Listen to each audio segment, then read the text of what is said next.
As a quail hunter, every time that my dog brings a bird to my hand, I do two things. First thing is I spread the wing feathers. Is it an old bird or a young bird? Second thing I do is check the crop with my finger. I just feel right there, are there any seeds in it? If so, I'm going to break that crop open so I've got an idea of what those quail are eating on that particular day. Makes me a better quail hunter.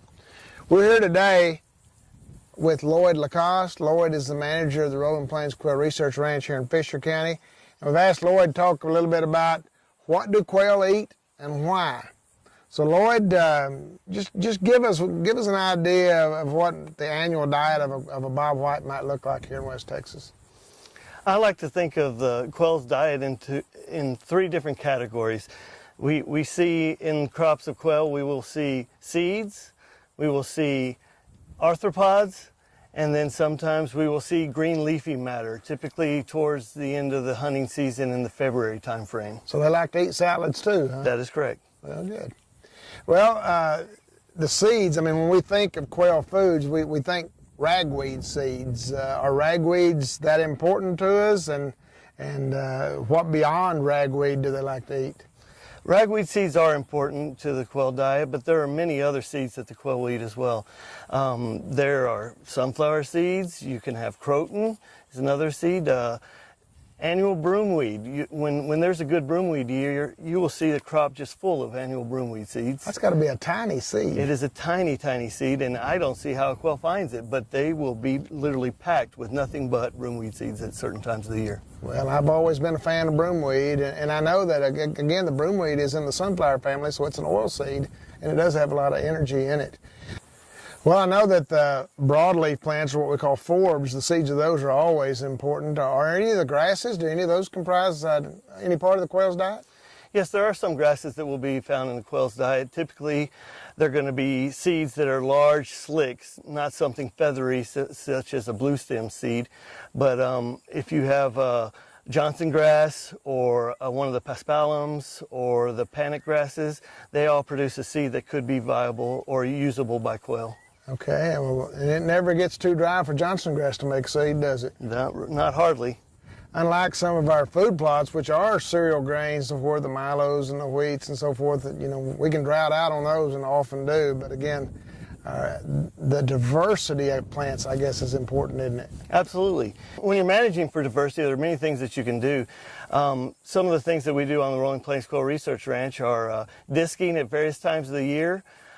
If you're going to disc your property, I would recommend that you set up a little test plot for your area and disc a little area at different times of the year, maybe once a month on the 15th of every month, to try to determine what type of response you're going to get from disking. I know when we did some experiments out here and we disc at different times of the year, some of the disc strips were just incredible with sunflowers. Now, did you plant sunflower seeds out there, or how did those just spring up? No, we did not have to plant any sunflowers in those strips. They just, the seeds are dormant in the seed bank, and when we disturb the soil, they sprung up after rainfall. Okay, so we call this, that whole thing, the process of plant succession. And I know besides disking, we can do that with, say, burning, can we not? Absolutely. We recently did a burn here at RPQRR, and we had a phenomenal response with sunflowers.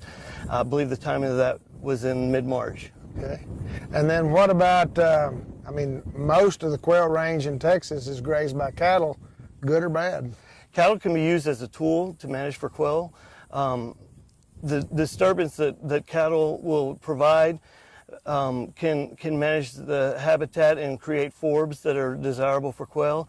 You can manipulate the quail through a couple of different mechanisms. You can use water, turning water off to put the cattle where you want, or you can use mineral buckets possibly to concentrate the cattle in areas that you'd like to see disturbed. A method that we used here we call patch burn grazing. We would pick 3 areas out in each pasture and burn those patches that would comprise approximately 10% of the pasture, focusing grazing on those 10% areas and leaving the other areas untouched for the most part. Those areas where the cattle camped out and grazed, we saw a flush of forbs. So there are many different methods that you can use to create a flush of forbs on your property. So basically what Aldo Leopold said about the axe plow, cow and fire, all of those are good management tools for manipulating vegetation, and especially food for quail. We talked about the seeds of forbs a while ago, or broadleaf plants. We've also, I know we've got like 25 different species of shrubs out here. Do the woody plants contribute to the diet of the quail? Absolutely. They have, inside the fruits, typically they'll have a nice, hard, slick seed. Some of them provide a beautiful seed the size of your fingernail. A chinum or gumbamelia plant I'm thinking of in particular. But many of the brush species produce a good seed. I know as a quail hunter here in West Texas, Lloyd, that when I'm looking through the crops of quail, I'll find the beans, the slick beans of a mesquite. But I've always been stymied because when I see those beans, those pods hanging on a tree, and I break one apart, I can't get that slick seed out of that bean. How do quail do it? I find it very difficult to get the bean out of the seed too. It takes a lot of time. I don't believe a quail has opposable thumbs and is going to be able to get that seed out on its own. So typically that seed is going to have to go through the digestive system of another animal. A lot of times I'll see seedlings coming up out of cow droppings, and I believe that they're actually scratching the cow droppings and getting the seeds out of that. So it's passing through another animal before they're able to get the seed. A little synergism going on there, Absolutely. I guess. Okay. Lloyd, again, we've talked about the seeds, the greens. Does the quail's nutritional needs vary, and does its diet then vary across the year? Yes, during certain times of the year, quail will really seek out arthropods. I believe that's going to occur typically during the nesting season, and when young chicks are hatched, their diet requires a high amount of protein. Some of the seeds just don't provide the protein that is needed, so they'll actually seek out arthropods. And at the Bob White Brigades, we like to refer to the arthropods as MREs, meals ready to eat. They provide everything a growing chick needs all in one package. They've got protein, they've got water source, and amino acids, everything they need to really be able to thrive. Well, how then do we manage to enhance our arthropod, our insect availability? The one thing that we can do to manage our arthropod abundance is to increase plant diversity. Again, the three things that we discussed, either prescribed burning, grazing, or disking, will all set back plant succession and allow for a diverse landscape of plants. Okay, well that whole key about diversity is an important message to quail managers. Diversity in the types of brush cover that we have, diversity in the types of nesting cover, escape cover, food availability, certainly diversity is very important. So we're typically managing in those situations for annual plants, snow on the mountain, doveweed, basket flower, buffalo burr, a lot of the things that are weeds. I mean, farmers typically don't like many of them, but I often point to the county agents. They have a poster behind their desk that says common weeds of Texas pastures. I say I could take some white out and call that key food plants for quail. Be basically the same thing. So learn to appreciate the plants that even though somebody considers them a pariah, they may be providing a great benefit to bobwhite quail.